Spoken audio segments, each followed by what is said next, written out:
The screen lit up with a text that sliced deeper than any blade. "Don't ever contact us again. We consider you a stranger now." Seconds later, my sister hearted it. For a moment, I just stared. No tears, no shaking hands, just a hollow calm that felt almost freeing. Then I typed one word: approved.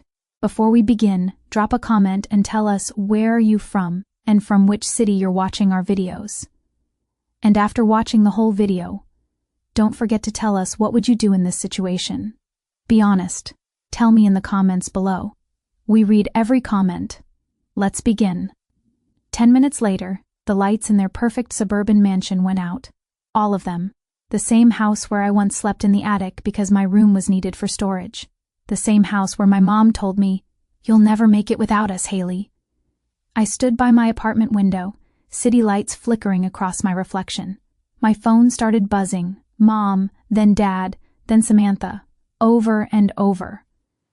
For years they ignored my calls. Now they couldn't stop making them. The irony, priceless. I didn't answer. I just watched the little green light flash with every desperate attempt, every second of panic I'd earned them. Then came the final call from Dad. I let it ring 3 times before picking up. "Haley, what did you do?" His voice cracked between fury and fear. I smiled faintly. "Looks like karma pays better than your lawyers, huh? Don't play games with us. Our power just went out." "Oh, so now you need me to fix something again. Cute." He cursed under his breath, but I didn't flinch. "Haley," he said lower now, "don't forget who raised you." I let out a soft laugh. "You mean who disowned me? Don't worry, I've got the text to remind me." Then I ended the call. The silence afterward wasn't empty. It was electric. Because for the first time in my life, I wasn't their disappointment. I was the storm they created. And that night, as the rain started pounding against the glass, I whispered to myself, "You wanted a stranger? You got one." By sunrise, my phone looked like a crime scene. 27 missed calls, 8 voicemails, and a few messages that bounced between begging and blaming. "Mom, please call me back. The whole house is down. Power, internet, even the security gate. Dad, you've gone too far. Fix this or you'll regret it." "Samantha, what's happening?" "Haley, please just talk to us." I scrolled through each one slowly, sipping coffee that tasted better than freedom. Every word was a tiny echo of the years I'd spent trying to be heard. Now their own silence had finally answered back. Ryan, my systems engineer, walked into the office with his usual cautious tone, the Monroe estate grid still dark. "Want me to restore the line?" I looked out the glass wall of my downtown office. "Not yet." He hesitated. "They'll trace it soon." "They can try," I said, setting down my cup. "But it's not about power anymore. It's about memory." 2 years earlier, I was the invisible daughter who begged for help when Dad's company fired me for optics.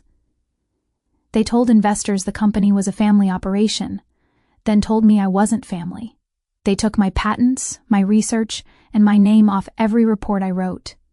I built Helix grid systems out of that humiliation. Quietly, legally, efficiently. The very same smart energy network that powered half of their estate was now under my company's management contract, signed by them, never noticing the owner's name behind the shell. I hadn't planned revenge back then. I just wanted independence, but power, real power, changes how you define justice. Ryan cleared his throat. "Their lawyer called the customer hotline 3 times this morning. They're losing it. Tell them the issue is being investigated," I said. He nodded, but his eyes lingered on me. "Haley, you look like someone who's been waiting years for this." "I have." Outside, the city shimmered under a cold winter sun. Across the skyline, their glass tower, Monroe Really, stood like a monument of everything they stole from me. And now, for the first time, cracks were starting to show. A news alert popped up on my screen. "Monroe Really faces data breach investigation." I hadn't lifted a finger. Life was doing its own balancing act. My phone buzzed again, Mom. I almost ignored it, but something inside me wanted to hear what desperation sounded like from her. "Haley," she whispered, "I told you not to call." "I'm sorry, sweetheart," she said quickly. "I don't know what's going on." "Your father's furious, but please just help us. The house is freezing." I leaned back in my chair. When I was living in that old studio with a broken heater, you told me to toughen up. Remember that? I didn't mean. You did? I cut her off, my tone calm, measured, and now you get to feel what that means. She sobbed softly before hanging up. For a moment, the satisfaction stung more than it soothed. I'd waited so long for this, but it didn't taste like victory. It tasted like closure halfway gone bad. Later that afternoon, Ryan returned. Grid reports complete. If you approve, we can restore their connection within the hour. I stared at the file. One click. That's all it would take to end the blackout. Wait, I said. Send a notice to all clients explaining the brief outage was part of system recalibration. Include Monroe really in the batch. He raised an eyebrow. So, you'll turn it back on eventually, but I want them to sweat a little longer. He nodded slowly. You're ruthless. No, I said quietly. I'm remembered. By evening I drove out toward the coast, the same route I used to take when I wanted to escape the noise of that house. Back then I'd sit on the cliffs and watch the city lights shimmer like unreachable stars. Tonight, those lights looked closer mine, almost. My phone buzzed again, this time a video call. Samantha, I answered. Her face was pale. Makeup stray, eyes red. Mom's panicking. Dad's yelling at everyone. They're saying you did this, Haley. Tell me they're wrong. I said nothing for a moment. Just watched her eyes dart with fear. They treated you horribly. I know, she said, but destroying everything won't fix it. I smiled sadly. You think this is destruction? It's education. Please, she whispered. You're not them. Don't become them. That hit harder than I expected. I ended the call, turned off the ignition, and just sat there. The ocean wind cut through the open window, cold and clean. Maybe Samantha was right. Maybe revenge wasn't about breaking others. It was about finally letting yourself stop breaking. But I wasn't done yet. Not until they understood what losing someone truly felt like. The next morning, I scheduled a meeting with their board of directors under my alias. The same one who'd been slowly buying shares from their panicked investors all week. By Friday, the Monroe name wouldn't be on that tower anymore. I glanced at my reflection in the dark glass of my office window. The girl who once begged for her parents' love was gone. The woman staring back, steady, unflinching, had built her own empire out of rejection. I picked up my phone, typed one more message, and hit send to Mom. Dad, Samantha, you taught me that blood doesn't guarantee loyalty. I finally learned the lesson. Enjoy the silence while it lasts. Then I turned off my phone. The world outside kept spinning, their mansion still dark on the horizon. But inside me, for the first time, there was light. By the end of the week, the Monroe family name, once plastered across glossy billboards, had turned into breaking news. Monroe really CEO under investigation for fraud allegations. Luxury mansion hit by system failures amid power grid scandal. It was everywhere. Reporters outside their gates, paparazzi flashing through the rain. The family that once looked down on everyone else was now drowning in their own arrogance. I didn't lift a finger to spread it. Truth just traveled faster when arrogance fell. From my office window, I watched the downpour blur the skyline, the same rain that once soaked me as I waited outside that mansion door years ago, suitcase in hand, hearing my mother say, "We can't keep rescuing your failures." They shut the door that night. I learned to build my own. Ryan stepped in, breaking my thoughts. We've officially acquired 36 EWA of Monroe Realty's shares under Helix Holdings. I turned toward him, the corner of my mouth curving. That means we're the largest shareholder. He nodded.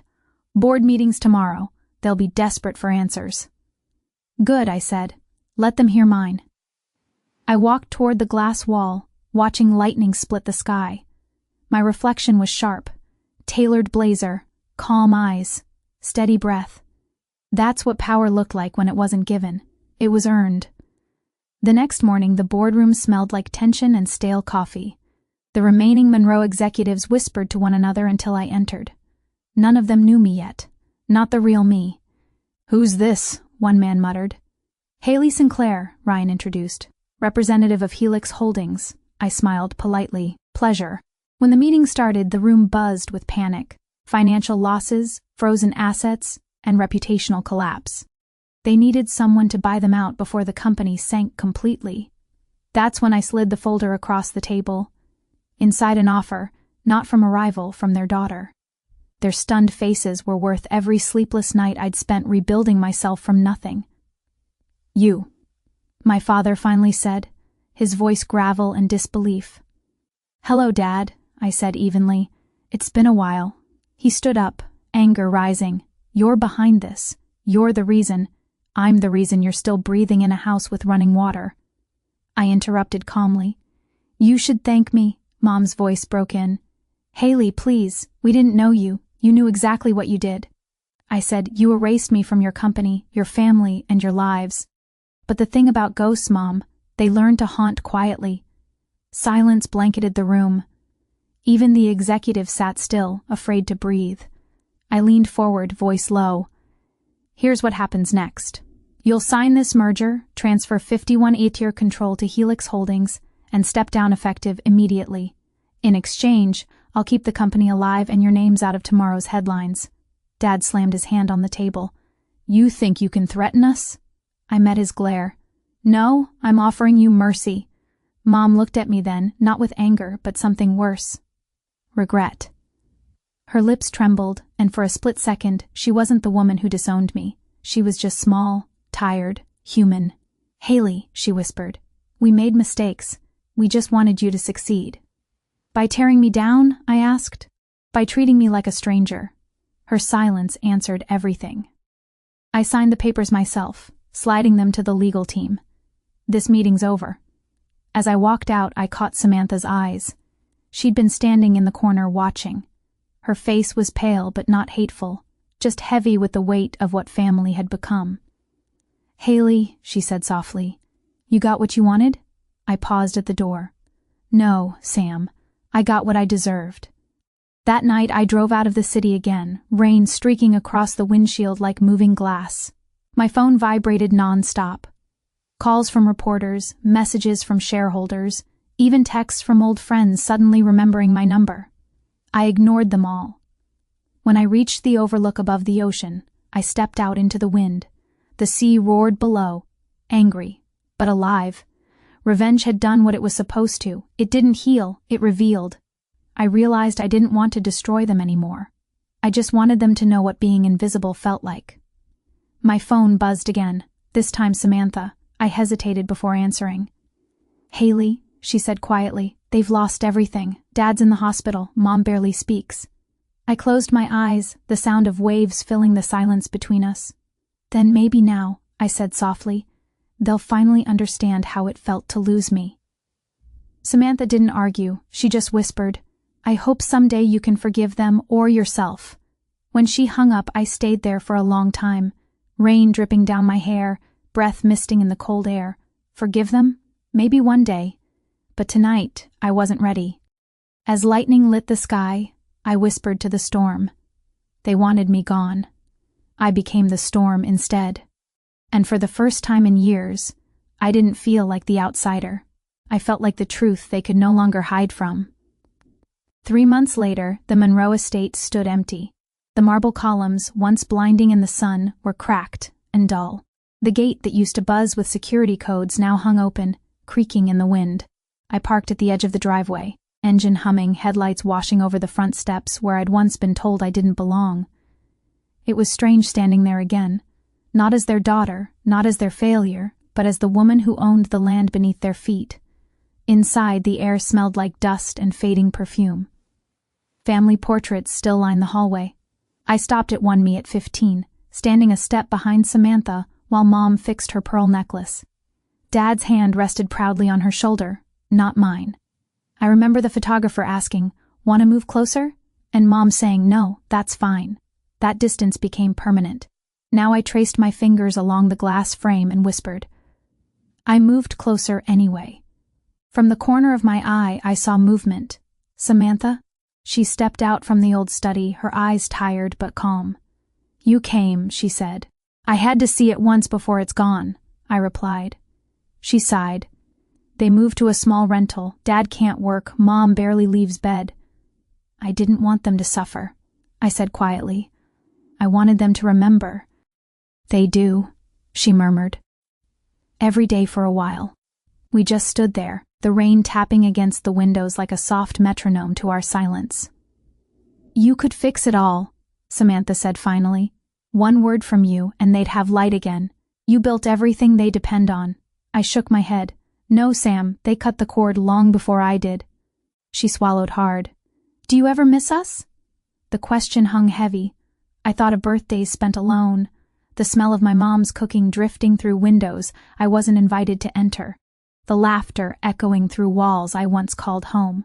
I miss what we could have been, I said, not what we were. Samantha nodded, wiping her eyes.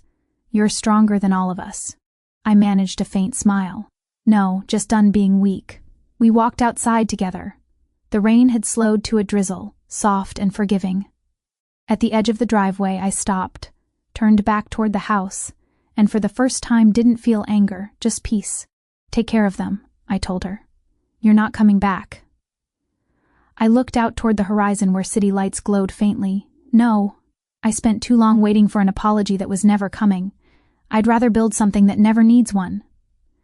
She nodded, tears glinting in the dim light. You really are different now. I smiled softly. That's what happens when you stop chasing people who love only themselves. As I drove away, the mansion disappeared in the rearview mirror, just a dark shape swallowed by the rain. My phone buzzed once more, a single message for Mom.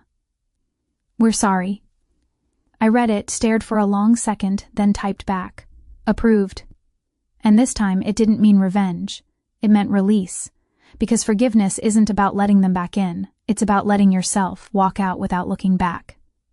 The storm outside faded. The city lights reflected in my windshield. And for the first time in years, I felt something pure freedom.